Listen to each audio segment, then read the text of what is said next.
बाणी गुरु अर्जुन देव जी। दर्शन देख जीवा गुरु तेरा,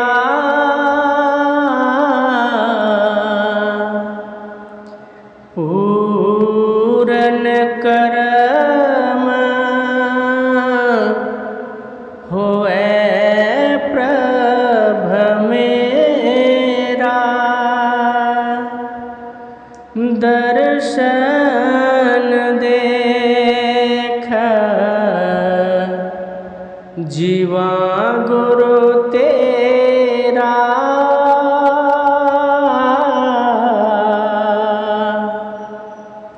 पूरन करम होए प्रभ मेरा। एह विनंती सुन प्रभ मेरे,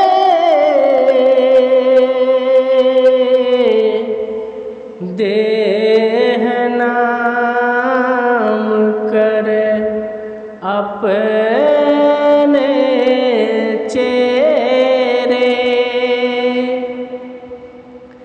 एह विनंती सुन प्रभ मेरे,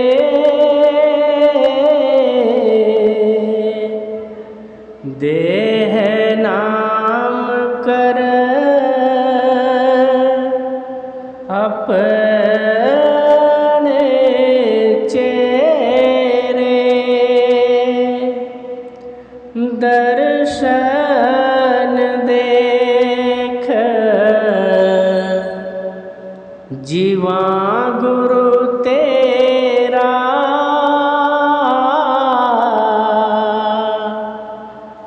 पूरन करम होए प्रभ मेरा। अपनी शरण राख प्रभ दाते,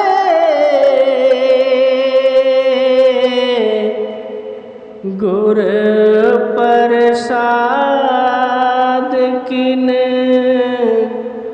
विरेल जाते। अपनी शरण राख प्रभ दाते,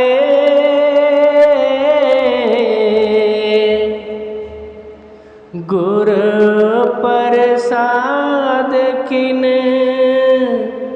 विरेल जाते। दर्शन देख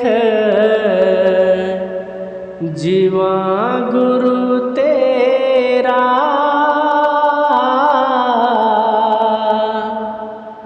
पूरन करम होए प्रभ मेरा। सुनो बिनो प्रभ मेरे मीता, चरण कमल बसे मेरे चिता।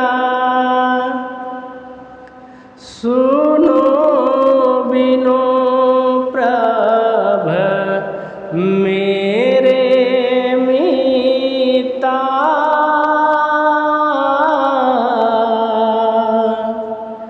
चरण कमल बसे मेरे चिता। दर्शन देख जीवा गुरु तेरा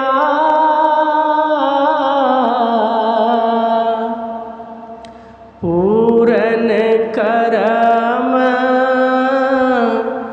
होवे प्रभ मेरा। नानक एक करे अरदास विसर नाही पूरन गुणतास। नानक एक करे अरदास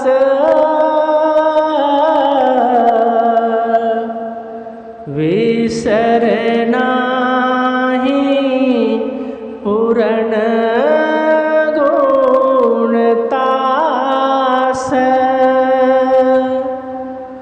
दर्शन देख जीवा गुरु तेरा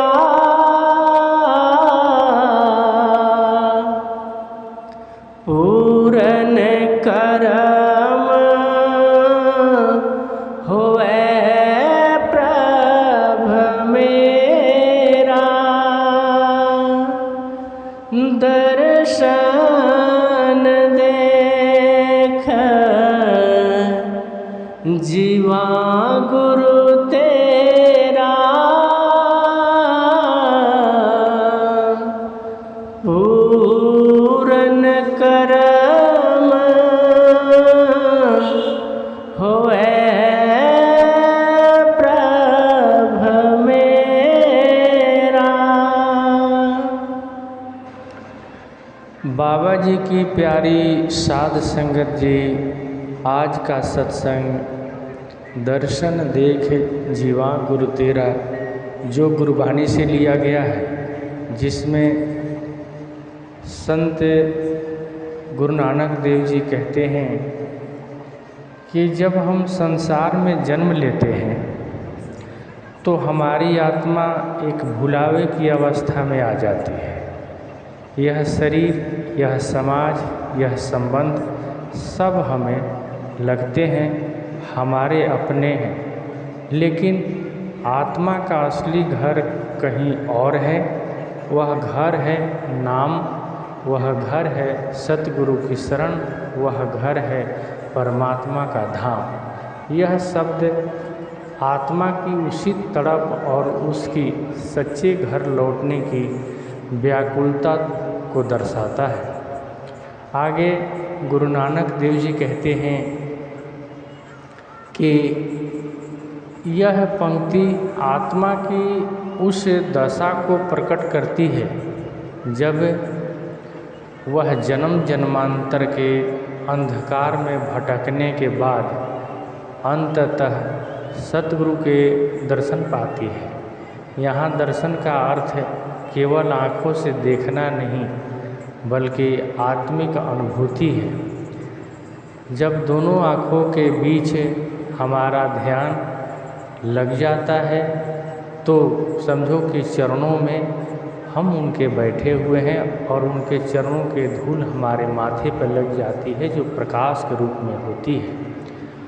गुरु के प्रकाश को भीतर महसूस करना, जब आत्मा गुरु के साक्षात दर्शन करती है, वह उसकी कृपा को महसूस करती है, तो वह जैसे मृत अवस्था से जीवित हो उठती है।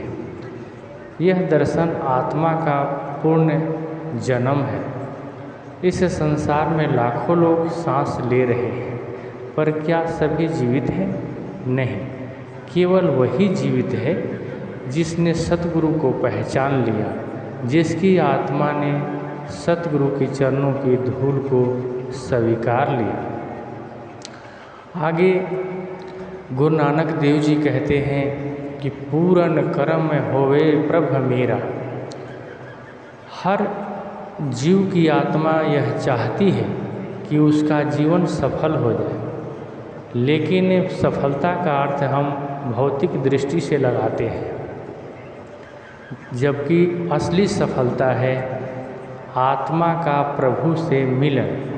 सतगुरु का दर्शन कोई साधारण बात नहीं, यह तभी संभव है जब प्रभु की कृपा से हमारा कर्म लेख सुधरे, जब जन्मों के बोझ हल्के हों, जब आत्मा भीतर से तैयार हो।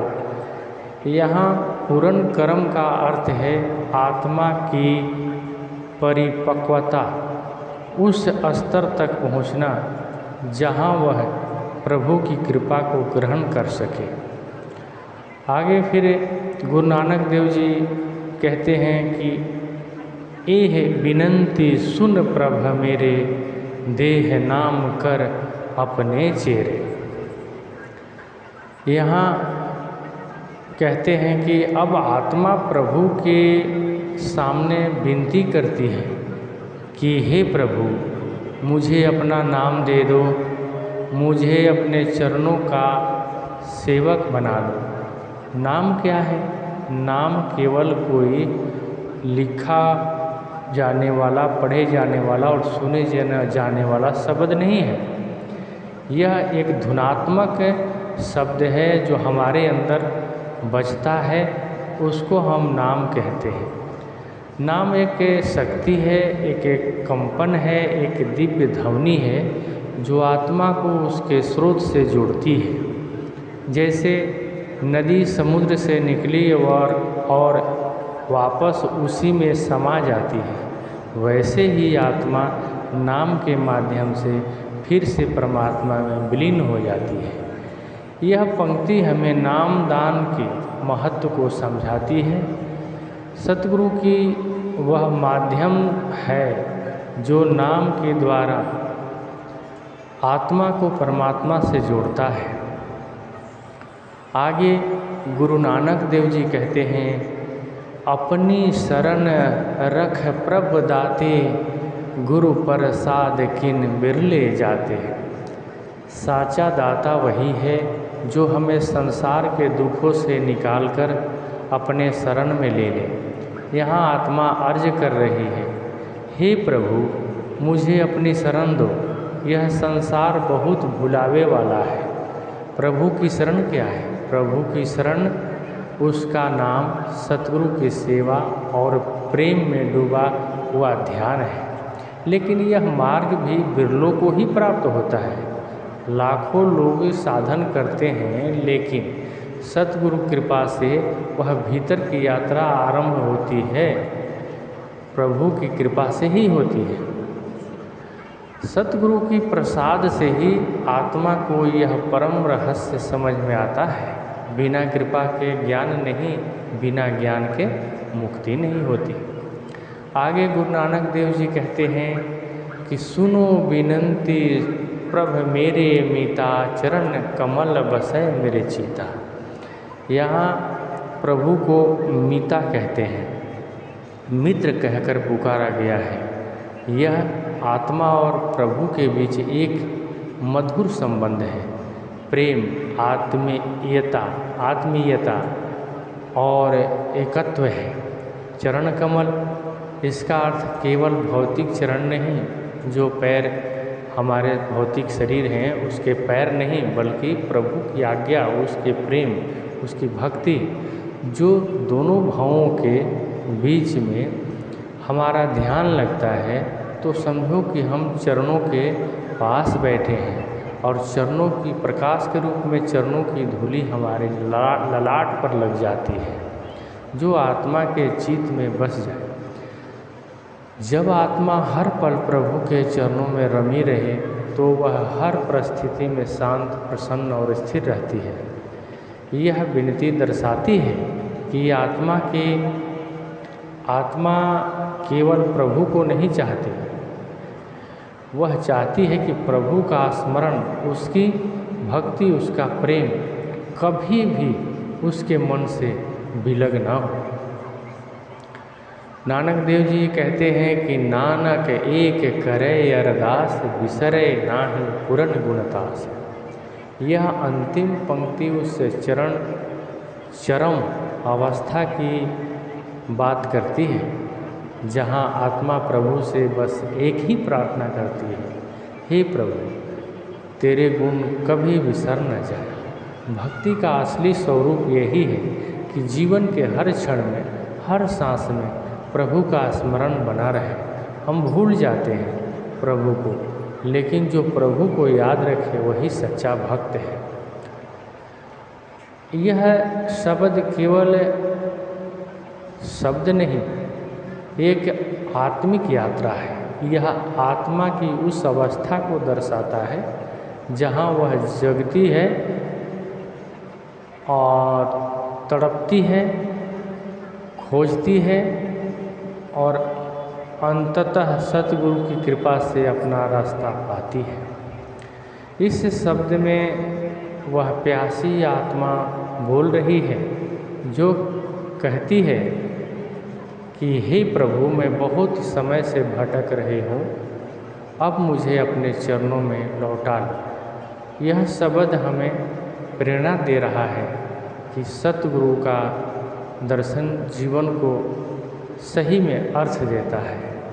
असली जो दर्शन है वो हमारे दोनों भावों के बीच में होता है, वो असली दर्शन है, वही उसका अर्थ है। नाम ही आत्मा का असली आहार है। जो हम धुनात्मक आवाज़ सुनते हैं वही हमारा आत्मा की असली आहार है। प्रभु की शरण दुर्लभ है, लेकिन एकमात्र सच्चा सहारा है। और अंत में जीवन में एक ही प्रार्थना कर रहे हैं, प्रभु को कभी न भूलें, प्रभु को कभी न भूलें।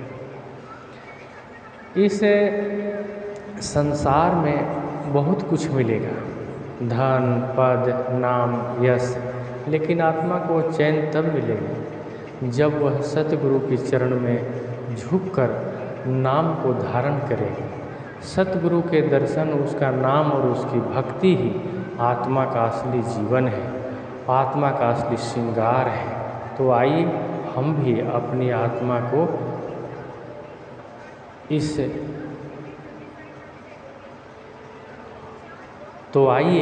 हम भी अपनी आत्मा से यह प्रार्थना करें कि हे प्रभु तू ही मेरा जीवन है, तेरा नाम ही मेरा आधार है और मुझे कभी बिसर न हो, कभी मुझे विसार मत देना। धन्यवाद।